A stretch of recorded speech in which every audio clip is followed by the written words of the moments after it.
presença.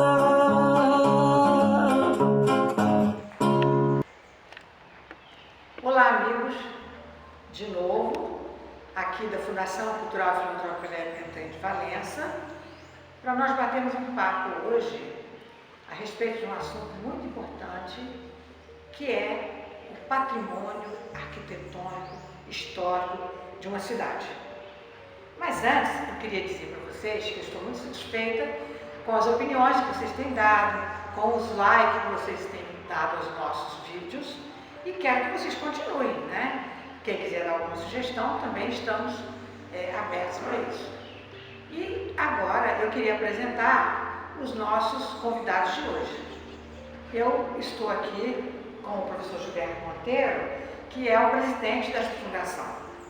E o professor Gilberto foi o responsável por coordenar um projeto aqui na cidade há um tempo atrás, e é sobre isso que ele vai falar com vocês.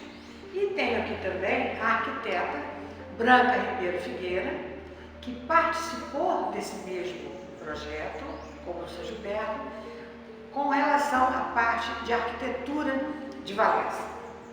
Eu espero que vocês gostem e que vocês prestem atenção na importância desse tema dentro da nossa cultura, já que esse projeto é para estabelecer ligações entre as diversas modalidades da arte, entre a cultura em geral. Que vocês tenham um bom divertimento a partir de agora. Bem, então eu começo com o professor Gilberto, perguntando a ele como foi esse trabalho que ele coordenou enquanto secretário municipal de Cultura e Turismo de Valença. Tanta gente, porque foram várias pessoas envolvidas, e um trabalho tão assim minucioso, né, de falar dos prédios, das praças, dos monumentos da nossa cidade. Eu passo então ao professor Gilberto para que ele faça um pequeno resumo para nós do que ele passou nessa função de coordenador desse trabalho. Boa tarde a todos, boa tarde à professora Dilma, à arquiteta Branca, e nós vamos falar sobre um assunto que na época foi muito palpitante, porque preservar o patrimônio é uma coisa que provoca um choque entre o lado econômico, os proprietários com seus prédios, e o lado cultural, o lado artístico, o lado da construção. Então foi muito comentado, muitas pessoas ficaram contra, outras ficaram a favor, mas felizmente nós, com 1 ano e 2 ou 3 meses, nós concluímos um trabalho. Era uma equipe. Eu até presto uma homenagem aqui a 2 pessoas que já faleceram, o dentista Antônio Carlos de Oliveira Lima e a arquiteta Tânia Cachivagura. Mas era um grupo que trabalhou bastante e enfrentou a confecção de mapas de busca dos prédios que precisavam ser tombados, e os comentários, às vezes assim, maliciosos, os comentários contra, mas nós conseguimos, dentro de 1 ano e 3 meses, fazer um trabalho que foi considerado pela Secretaria Estadual de Cultura, principalmente pela arquiteta Dina Lerner, como um trabalho que poderia ser usado por outros municípios que não tivessem o seu inventário do patrimônio. E nós trabalhamos, e às vezes faltava até carro para nos levar ao Rio, a gente tinha que fazer um rateio, eu ia no meu carro. Agora a gente também sempre aproveitou, sem gastar dinheiro da prefeitura, a gente ia a um bom restaurante, a gente ia no museu, porque a consulta lá não era assim tão longa. Então, assim, o que eu senti nesse período foi o lado da satisfação, porque eu aprendi muito sobre a história da arquitetura, aprendi muito sobre a história da pintura, aprendi sobre os estilos nos diferentes séculos ou nas diferentes décadas. Enfim, para mim foi um aprendizado ótimo. E para a cidade, apesar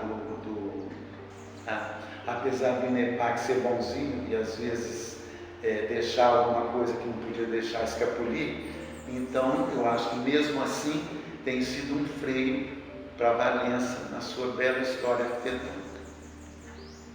Bem, agora eu me dirijo à Branca Ribeiro Figueira porque ela escreveu um texto no início desse trabalho sobre o projeto mesmo arquitetônico. Então, Branca, eu gostaria que você discorresse sobre os pontos mais importantes, aquilo que você julgar mais interessante para os nossos ouvintes. Boa tarde a todos. Boa tarde, professora Dilma, professor Gilberto.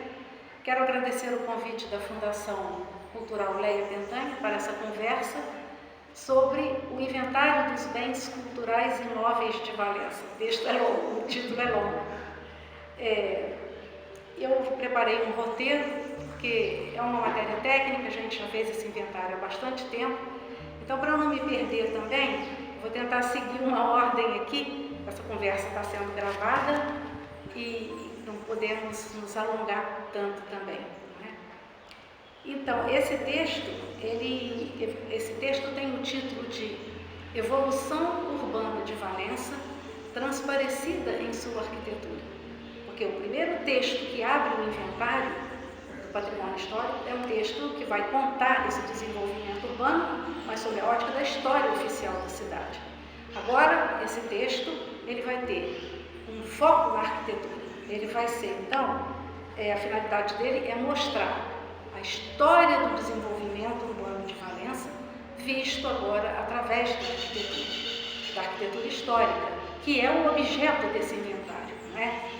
Então, esse texto ele tem por objetivos, primeiro, mostrar que a cada período do desenvolvimento político e econômico de Valença vai corresponder uma das arquiteturas históricas presentes na cidade até hoje. Portanto, mostrar qual era a paisagem urbana de Valença, desde o seu início como uma pequena aldeia, depois uma vila colonial, mais tarde uma cidade neoclássica, em pleno ciclo do café, e já no início do século XX, uma cidade industrializada, uma cidade de aparência de arquitetura eclética, com áreas de Belle Époque, né? Era uma pequena Paris, exagerando. Então, esse texto mostra para a gente também como é que essas arquiteturas chegaram até aqui em Valença. E, na verdade, como é que essas arquiteturas chegam no Brasil e se desenvolvem ao longo dos séculos. Na verdade, a partir do século XVII. Porque do primeiro século do descobrimento, que vai de 1500 a 1600, século XVI, nós não temos nenhum registro dessa arquitetura portuguesa, que a gente chama de colonial, feita de taipa. Os portugueses inicialmente construíram muito em pedra, como era a tradição em Portugal. Eles só vão construir em taipa essa arquitetura que a gente chama de pau a pique, que é terra e madeira, janelas, portas de madeira, o engradamento todo do pau a pique em madeira e joga o barro em cima, a partir do início do século XVII, quando eles chegam no Planalto Paulista.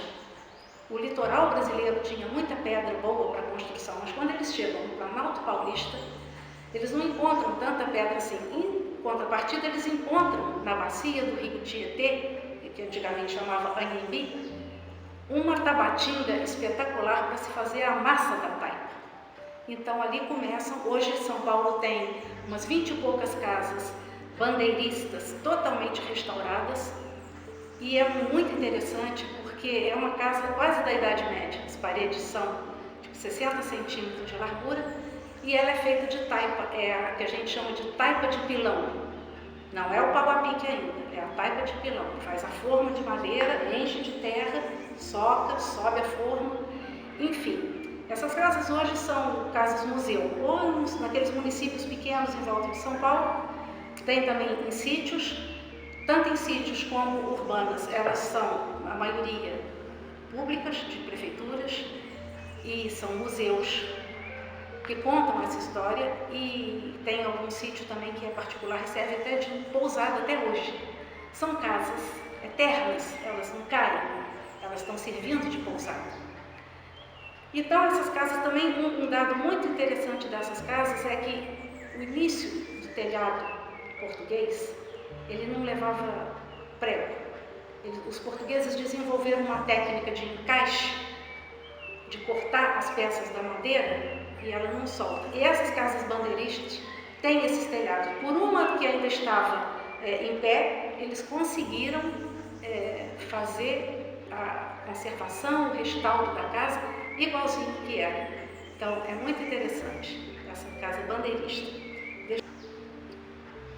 Então, esse texto mostra também quando que chegou a arquitetura neoclássica, porque essa portuguesa ela vai se iniciar no século XVII.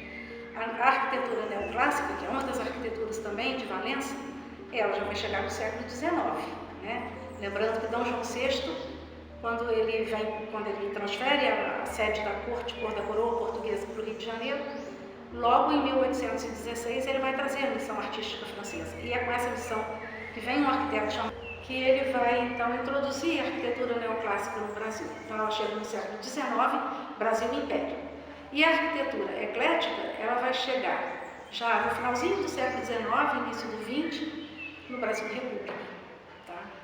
Então, inventariar um conjunto de bens é descrever cada um nas suas características. E isso é feito através de fichas. Nós fizemos muitas fichas. Nós inventariamos mais de 100 imóveis.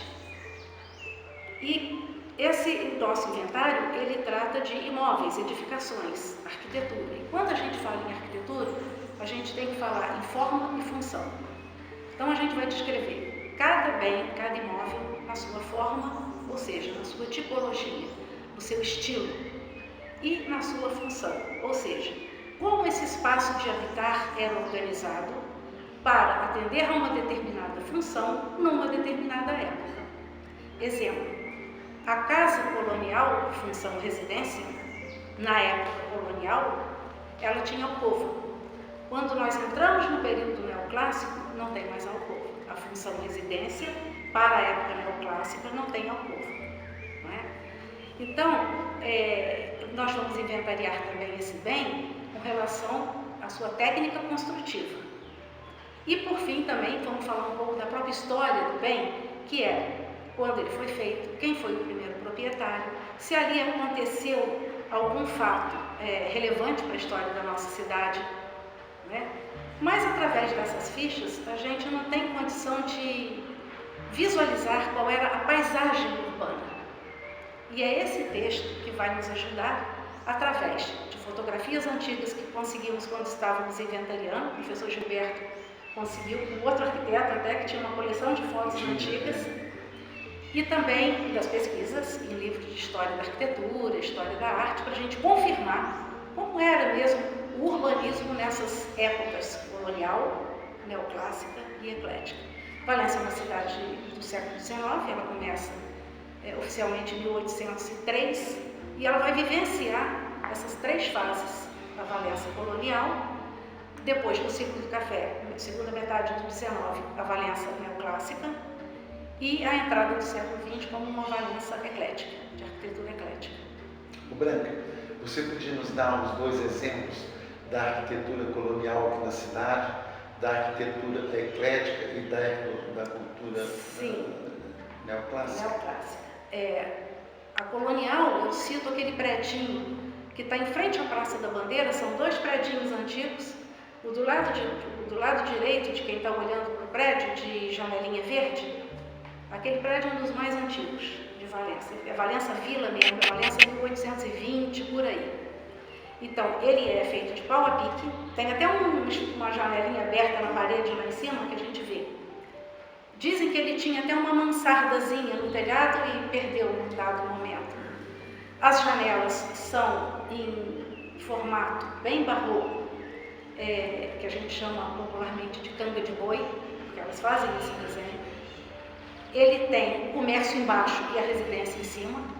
Ele tem na entrada uma escada entalada ali. Isso tudo são características, porque era tudo geminado. Tanto casas quanto sobradinhos, tudo é geminado. E tudo na beira da rua. Tudo na beira da rua. Já o neoclássico, o primeiro prédio neoclássico que a gente registra aqui nesse centro histórico é o Casarão, as ruínas. E você vê que ele é muito mais colonial do que neoclássico. Mas ele tem detalhes de neoclássico. Ele tem arcadas em arco pleno, as janelas e as portas são contornadas de pedra, mas o telhado ainda é arquitetura portuguesa. O nosso neoclássico, na verdade, é um neoclássico feito quase que em cima da arquitetura, muitos em cima mesmo da arquitetura portuguesa antiga que tinha. A pessoa ia lá e mudava um pouco as fachadas e alguns detalhes. Outros foram realmente construídos já no estilo neoclássico, como o Teodorico Fonseca, que é o Palacete do Visconde do Rio Preto, No né? Jardim de Cima. No Jardim de Cima. Mas a técnica construtiva ainda era portuguesa. Era uma técnica portuguesa, agora com decorações, com enfeites, com detalhes do neoclássico. E o outro prédio neoclássico que eu quero citar é a Santa Casa, porque eu acho que é o exemplar mais puro, de linhas mais puras do neoclássico em Valença. Ela tem o frontão, o neoclássico, gente, é uma volta ao clássico grego.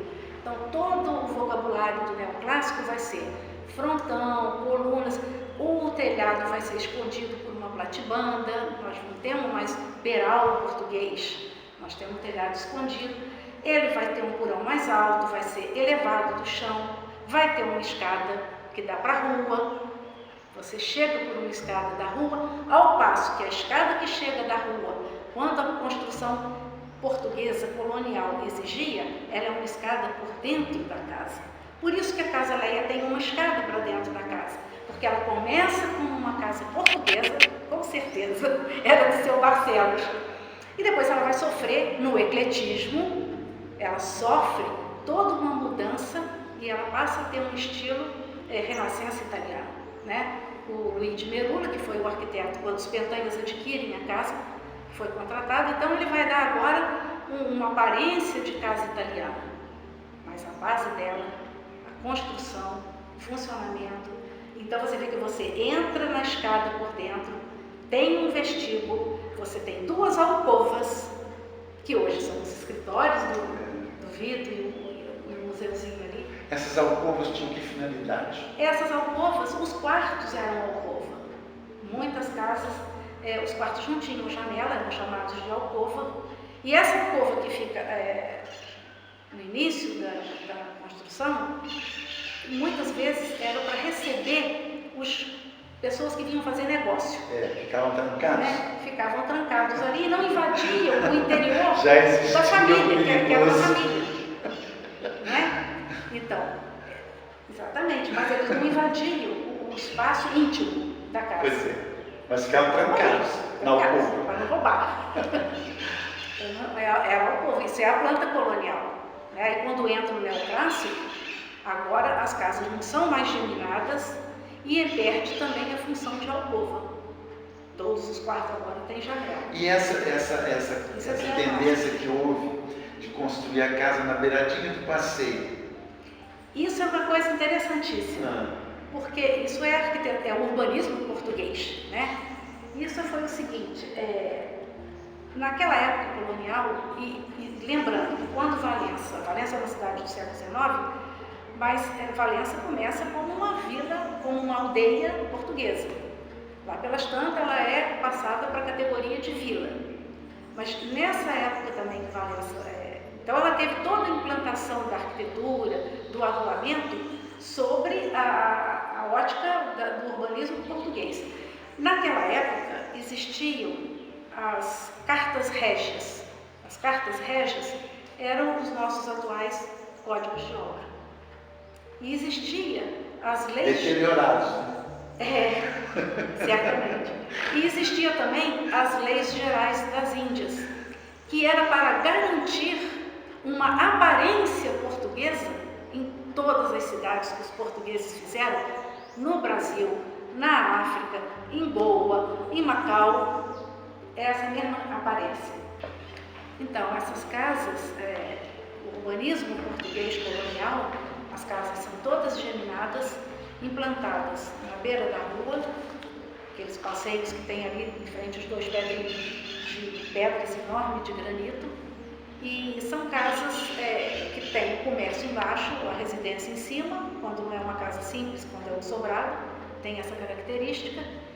E depois você me perguntou também, né, Gilberto, como é que era a arquitetura neoclássica. Isso. Não é? Isso. A arquitetura neoclássica, eu vou dar o exemplo... O Benjamin Guimarães é neoclássico? Não, ele foi neoclássico, mas ele sofre no início, no eclético, em 1920 e poucos, uma reforma feita pelo arquiteto Antônio Januzzi e passa a ter, então, uma cara de arquitetura renascença italiana. No eclético vale tudo, são mistura de estilos, tem vários estilos rolando, então ele é italiano e ele vai dar uma aparência de arquitetura renascença italiana. Aqueles arcos cimbrados, abraçando dois arcos plenos de janelinha, aqueles arremate por cima das portas e janelas em triângulo. Aqui na Casalé a gente tem esse tipo de janela. Porque é renascença italiana aqui são também. Duas janelinhas e um arco que abraça as duas. Arco cimbrado, porque aqui é italiano. Isso é renascença italiana. Também, agora. A Rua do Sabão tem esse estilo? É eclético, duas a duas. É o período eclético, mas repetindo essa forma de construir que já tinha o espaço lateral. Por quê? Porque nesse espaço lateral, você vai lá para o fundo da casa, onde estão os serviços. As casas tinham quintais, as casas tinham galinheiro, pomar, né, entrada de serviço, sem entrar na porta da casa de visita. E além do que você abre a possibilidade de ventilação, insolação. O neoclássico na França, quando ele acontece lá em Paris, ele não vem acompanhado só de estilo de arquitetura, ou estilo de pintura plástica, ou de escultura, que é toda uma linguagem cultural. Mas ele vem seguido das ideias de saúde, de salubridade, de higiene, né? De vida, porque século XIX é o século do iluminismo, então é o século da ciência. Newton estava descobrindo a força da gravidade. Então, as cidades vão ser saneadas, vão receber esgoto, embora que aqui a gente está sem esgoto até hoje, em muitos lugares. Mas o esgoto de Paris, gente, sério. Não pode deixar morrer em branco. A pessoa visita o esgoto de Paris. Em branco, não pode deixar morrer o passado. É uma obra fantástica. Não pode deixar morrer o passado. Temos que preservar. Temos que preservar. Né? Então, é isso. Vamos ver mais aqui. Mansarda. O que é uma mansarda? Então, a mansarda é esse pequeno cômodo desse quartinho que já está lá na altura do telhado. A gente pode citar como exemplo, porque é o tal negócio. Dizem que naquele predinho ali, naquele sobradinho em frente à Praça da Bandeira, tinha mansarda. A nossa foto histórica não mostra isso. É de uma época que já não tinha mais. A gente fica na dúvida se tinha mesmo ou não. Mas eu cito como exemplo aqui em Valença, porque Valença é uma riqueza de arquitetura, porque ela tem as três arquiteturas, colonial, neoclássica e eclética, e vários exemplares. É de perder de vista, tá entendendo? Só nesse centro histórico você tem exemplo para dar sobre tudo isso. Então, aquela, infelizmente, está em ruínas, aquela casa lá da esquina da subida, quem vai para o jardim de cima, tem aqui a casa que eu vou abordar, que está em ruína, e aqui do lado de cá a padaria Pentanha. Isso. Então, essa casa aqui, que era de um francês, diz que ele era relojoeiro, esqueço o prenome dele, mas não sei lá o que, Berger. Ali tem uma mansarda. Quer dizer, tinha, né? Porque já demoliram, então ninguém vai lembrar mais, mas até há pouco tempo tinha. Aquela casa é um exemplar magnífico, porque é a única casa em Valença que recebeu uma aparência das casas portuguesas que eram feitas no Maranhão com azulejo português na frente. É o único exemplar que nós temos de casa com azulejo, por fora, na fachada, revestindo a fachada. Ali tinha uma mansarda. Quer dizer, a gente não sabe bem, talvez um quarto, né? Fosse um quarto, porque naquelas construções lá da Europa, aproveitava-se, né? O forro do telhado era acomodação. Né? E é isso aí, a gente tem nas edificações de uma cidade várias fases de uma história. Então, exatamente. Uma hora a história da França, outra hora a história... Não, a história nossa, ela começa em Portugal, porque foram os portugueses que descobriram. Então, aquilo que eu estava falando, desde século XVII, 1617, é a mais antiga casa bandeirista em São Paulo. Hoje... Agora, aí você tem a entrada do neoclássico, do eclético, você vai caminhando, tá entendendo? A arquitetura, até tem uma coisa bastante interessante, agora o papo virou outra coisa que eu tinha preparado, mas está ótimo. Eu me lembrei agora de falar que uma coisa interessantíssima também que teve na fase eclética, que já é o início do século XX, o ecletismo ele serve tanto para uma mistura de estilos na própria obra, como vai ter também alguns estilos puros que a gente fala assim, Igreja do Rosário e Igreja Presbiteriana, neoclássica, neogótica, porque no ecletismo volta aquelas arquiteturas antigas, volta o gótico, volta as tradições normandas do interior da Europa. Então o Hotel Valenciano é normando, a Casa do Engenheiro é normanda, as igrejas são neogóticas. E os dois estilos puríssimos que tem o ecletismo, nascido na Europa nessa época do ecletismo, final do século XIX, é o estilo Art Deco, que vai ser aquele predinho que eu acho até que é da Fundação lá em Pentanha, na Rua dos Mineiros, lá em Mineiro Peçanha. Um cor-de-rosa? Pó de pedra preto, bem na esquina. Aquele Art Deco. O cinema de cima é Art Deco. A esquina do Beco do Teodorico lá na Mineiro Peçanha é Art Deco. Nós temos uma infinidade de Art Deco. Então vai surgir o Art Deco e vai surgir o Art Nouveau. O Art Nouveau nós não temos aqui. Talvez uma platibanda de uma casa amarela, pintada de amarelo, ali na descida de quem vai para a antiga cadeia, do lado da Casa da Sônia. Do lado da Casa da Sônia. Aquela casa tem a platibanda Art Deco.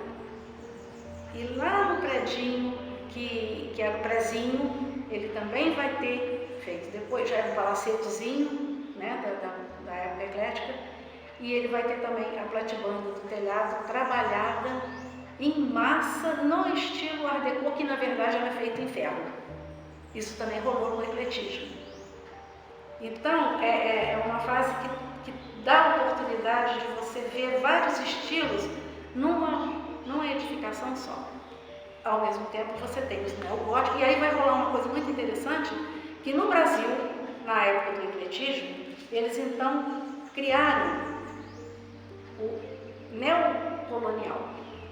Mas isso é um papo para um outro vídeo, que é uma aula inteira, porque é um assunto apaixonante.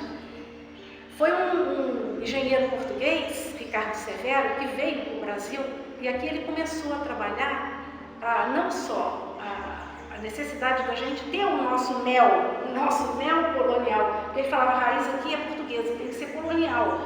Mas é uma nova leitura, é um novo olhar. E aí eles começaram a fazer, com vários detalhes do colonial, as casas. Aqui em Valença, isso é um discurso imenso para vocês entenderem, não vai dar tempo hoje. Mas eu cito como exemplo do neocolonial, quer dizer, o neocolonial ele nasce no México, porque naquela época a Califórnia era mexicana, e ele desce para todas as Américas, a América Latina. Essa necessidade, o único lugar que ficou sem o neocolonial foi a ilha de Haiti, porque eles estavam em guerra contra a França e eles não queriam mais a lembrança. Então o Haiti está aqui. Francesa, não. Então, eu cito como exemplo do neocolonial aqui em Valença, aquele predinho onde tem um restaurante bem feito. O neocolonial, né, a fase colonial nossa, é o estilo barroco da Europa. Então essa curva da janelinha, aquele prédio também vai ter essa curva barroca, ele tem voltou a explorar o desenho barroco, o desenho colonial, porque no nosso período colonial, deixa eu voltar um pouquinho atrás aqui, na questão de casas, de sobrados, é uma arquitetura genuinamente portuguesa, que a gente chama de colonial porque ela foi feita naquela época. É uma arquitetura portuguesa, de Portugal. Agora, na Europa rolavam estilos, no caso, o barroco. Veio um pouquinho do rococó, depois entra em outro estilo. Então, a nossa arquitetura de igrejas em Minas Gerais, na Bahia, todas essas igrejas são barrocas, toda revestida de ouro por dentro, com aquelas trabalhos em pedra-sabão, com volutas, curva. O barroco é curva, é profusão de coisas, é exuberância, tá entendendo? Então, algum detalhe do neocolonial vai copiar essas curvas barrocas, os telhados com beiral, uma série de características. Eu cito como exemplo esse predinho e duas entradas, dois portões básicos que temos aqui em Valença. Um na Nilo Peçanha, lá para baixo, perto da padaria moderna, e um lá em cima, tipo, perto da sua casa, do lado do obelisco. Aquele portão neocolonial. Para que os valencianos entendam, hoje é a casa do Edir Pérez com a Dilma. Isso. Isso. E o outro, esse que você falou, da Nil Peçanha, era a antiga casa do Dr. Oswaldo Fonseca. Hoje é da Regina. Pai da Regina Fonseca. Isso é neocolonial. Mas esse é um assunto enorme e apaixonante, porque ele vai, o Ricardo Severo, ele vai percorrer o país todo. Então você vai ter neocolonial no Brasil até lá em cima no Nordeste, no Maranhão. Tem muitos exemplares, tá entendendo? Foi um movimento muito forte que pegou do México até o Chile, Argentina, Chile, principalmente. Vai ter mais do que os outros países que ficam mais para a parte do Pacífico, mas mesmo assim ainda vai ter alguma coisa ali, que eles são mais coloniais, espanhol, do que esses modismos que vinham da Europa, né? Pegavam mais a parte ocidental aqui. Então, são essas três arquiteturas que a gente tem. A colonial, que é a minha paixão, porque... Não, eu gosto de todas, né? Mas, tipo assim como a arquitetura neoclássica é considerada, foi a arquitetura do Império Brasileiro, porque o Dom João traz a missão artística francesa, era o que estava na alta moda na Europa, e o Rio de Janeiro vai ser todo embelezado com uma arquitetura neoclássica. E olha o que vai acontecer. Na missão veio um arquiteto e ele vai construir, a pedido de Dom João, a primeira escola de artes e ofícios, que deu origem à nossa atual Escola de Belas Artes. No início ela chamava Escola de Artes e Ofícios. Ele fez o projeto do prédio, vou rapidamente contar essa historinha que é interessante. Ele faz o projeto, começa a construção da escola. A escola era um prédio neoclássico, com aquele frontão, o portão aqui com colunas gregas, simetria de um lado e de outro, tantas janelas para lá, tantas para cá, ou porta, telhado embutido, mas ia ter um segundo pavimento, porque a ideia era, aqui embaixo escola, aqui em cima hospedagem dos professores, todo mundo vinha da Europa, né? E esse segundo pavimento ficou muito tempo sem fazer, por fim conseguiram fazer. Só que quando chegou em 1938, esse prédio demolido para nada, por nada. O terreno está vazio até hoje, servindo de estacionamento. E o Brasil tinha acabado de criar o serviço, o IFAM. E os técnicos do IFAM correram e conseguiram salvar a portada dessa edificação. O IFAM tem 70, 80 anos? Foi da época do Getúlio. Ele é criado em 1937 ou 38. 37, 40. Olha que coisa interessante. Essa ideia de preservar patrimônio histórico como prova da nossa história, da civilização humana, essa história começa quando a Grécia, Atenas, resolve restaurar aquelas ruínas maravilhosas, o Partenon e tudo aquilo. E na época, aí eu não sei como é que chamava lá, se foi o prefeito de Atenas, o prefeito para nós, foi governador, como é que era o título? Ele então faz uma reunião e é criado o ICOMOS, que é todos os museus do mundo participando dessa entidade, e ali foram discutidos como que ia intervir naquilo, como é que ia fazer as intervenções sem danificar.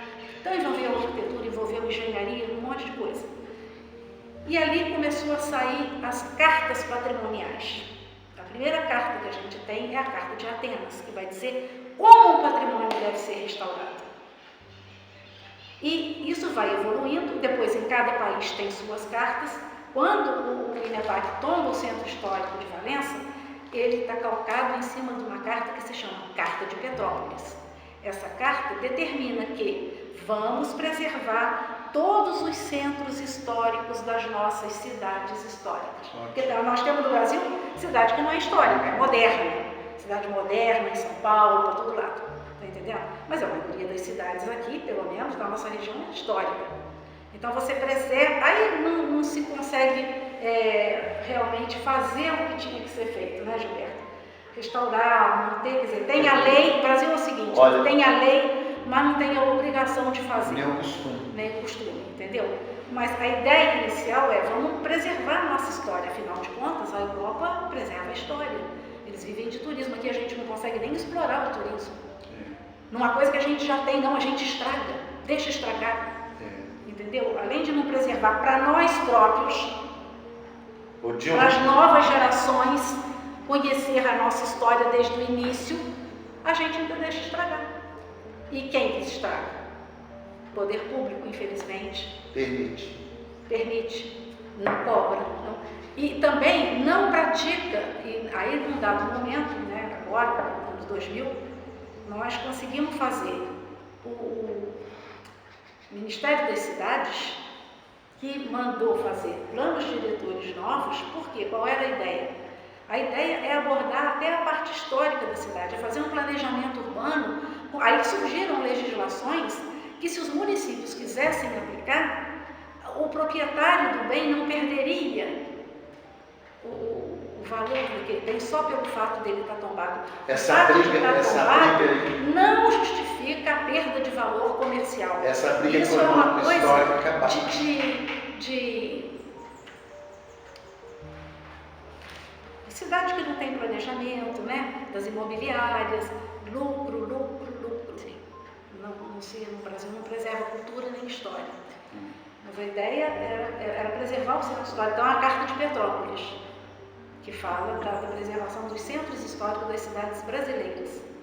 Lembrando, e aí eu queria entrar nessa conversa para fazer uma colocação, daí a importância da educação abordar essas questões, porque muitas vezes o dono daquele imóvel, daquele prédio, ele não sabe dessa situação, então ele não compreende o valor daquilo para a história, para a arquitetura.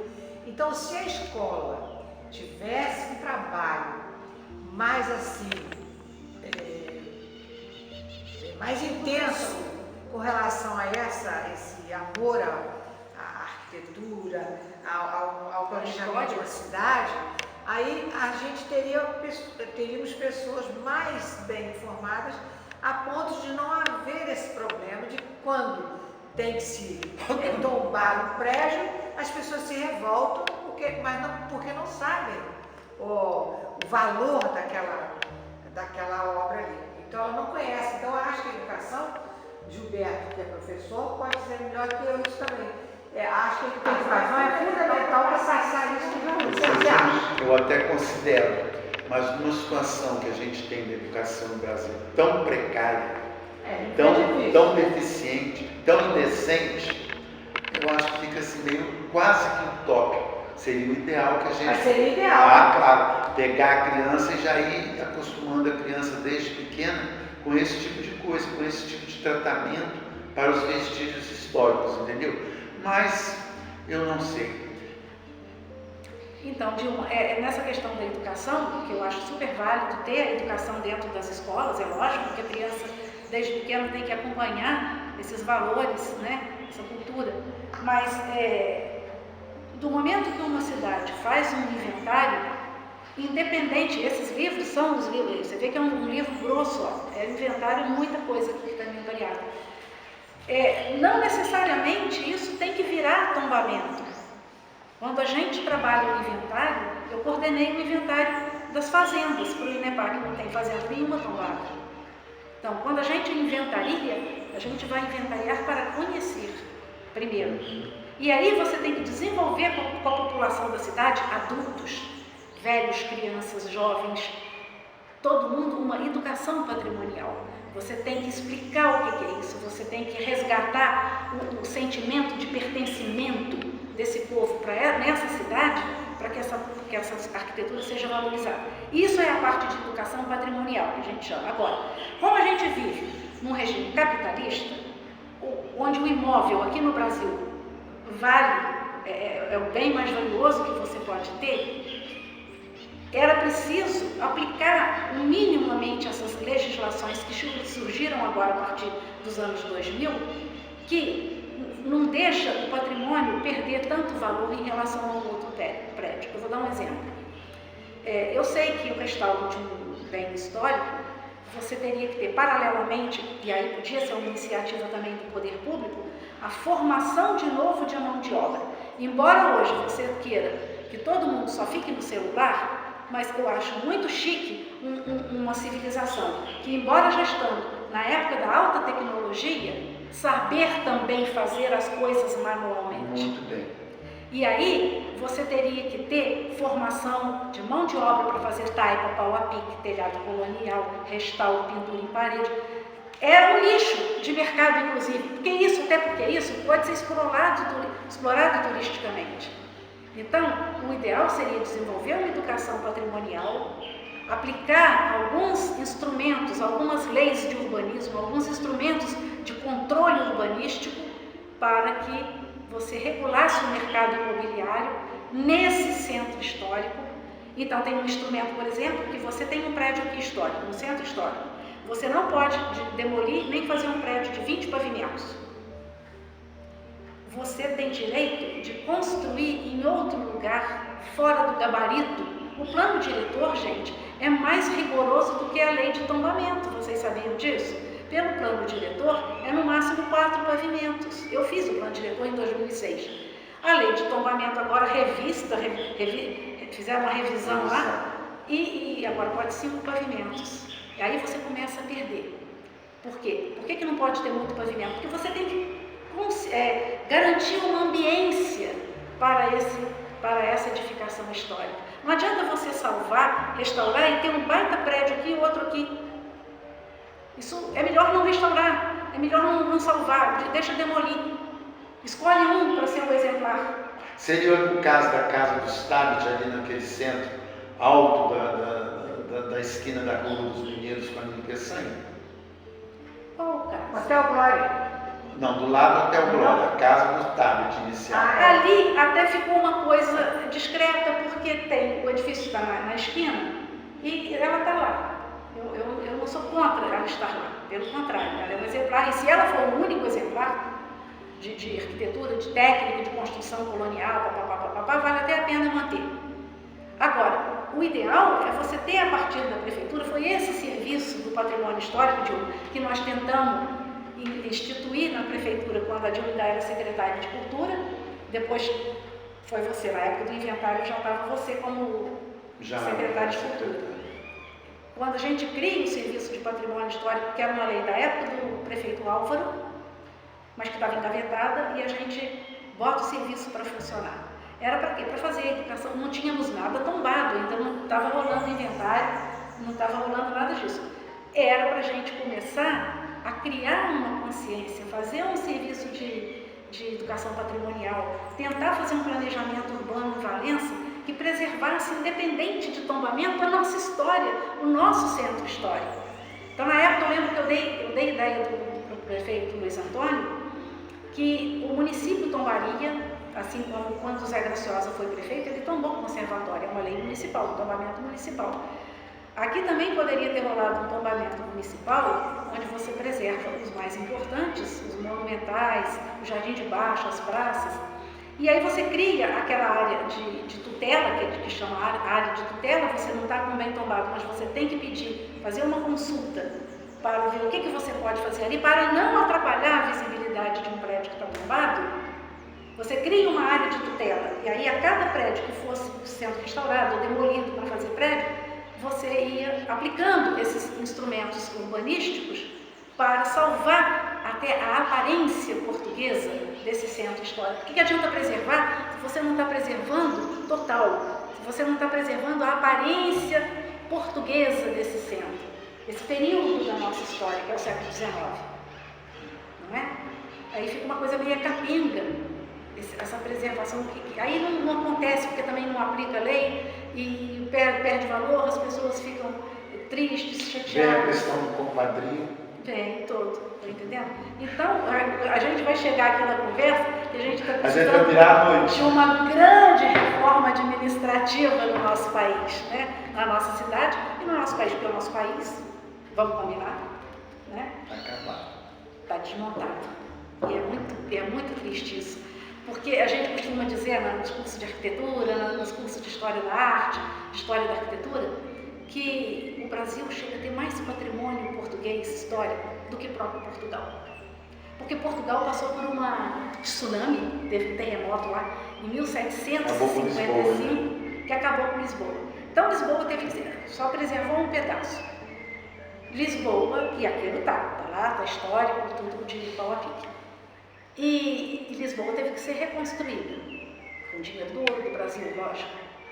E ela foi reconstruída a partir de um momento. Então, ela fez a modernização dela,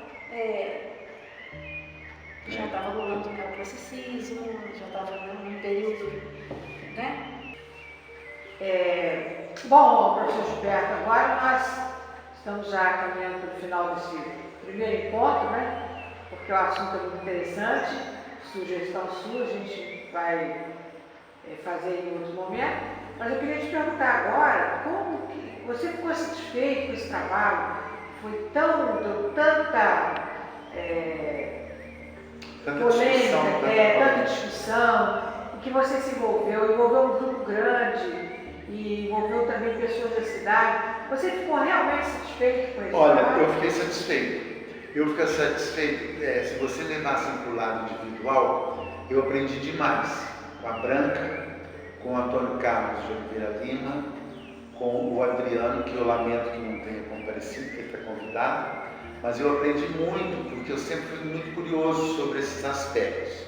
E gosto muito de ler, então eu formei assim, uma ideia muito completa sobre essa questão de restauração.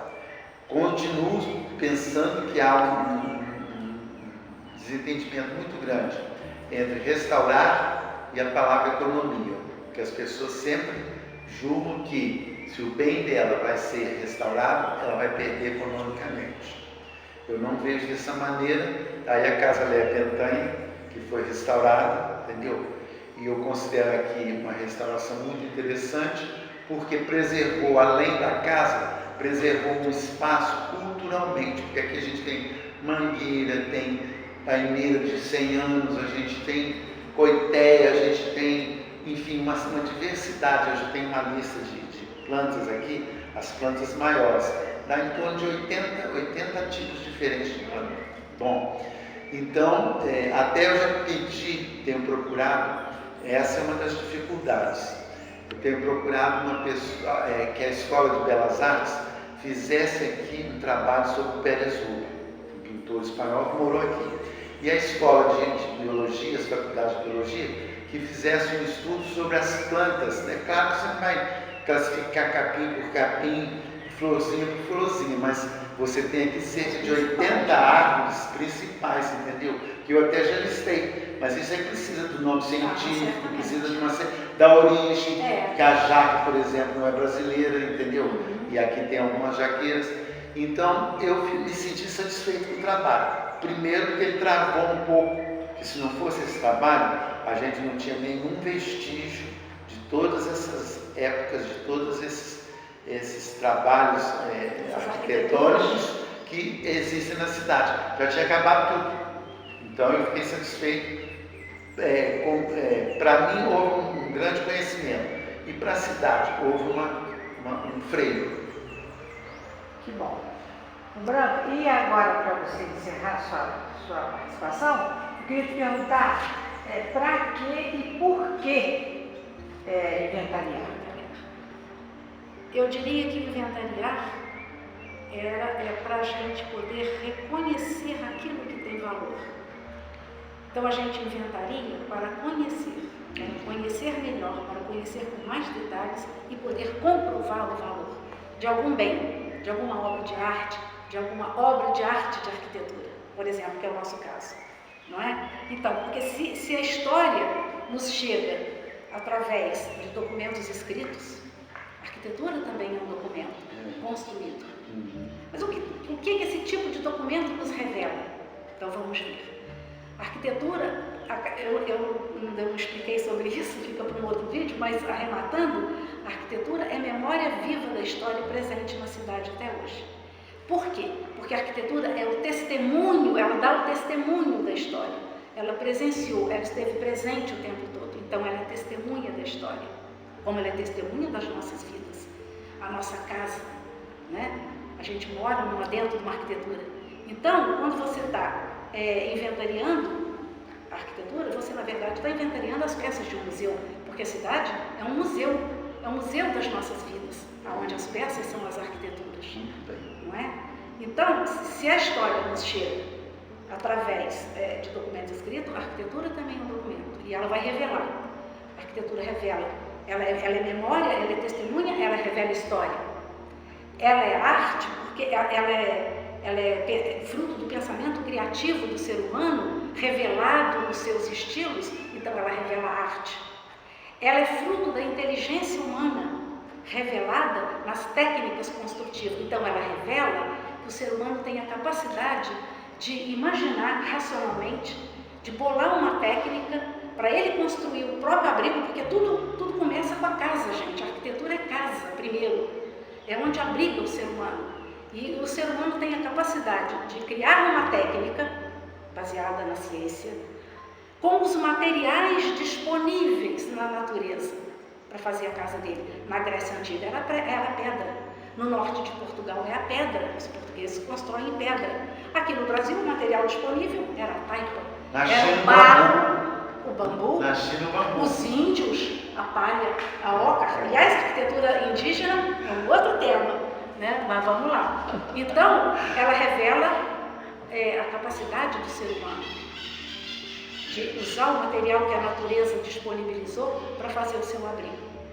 E ela acaba revelando também o trabalho humano, o trabalho mental, racional, da razão, da técnica, a criatividade, que é racional também, e o trabalho manual. Porque essa arquitetura que vai até o final do século XIX, essa arquitetura portuguesa, e um pedaço do ecletismo, que é o início do século XX, ela é uma arquitetura muito artesanal.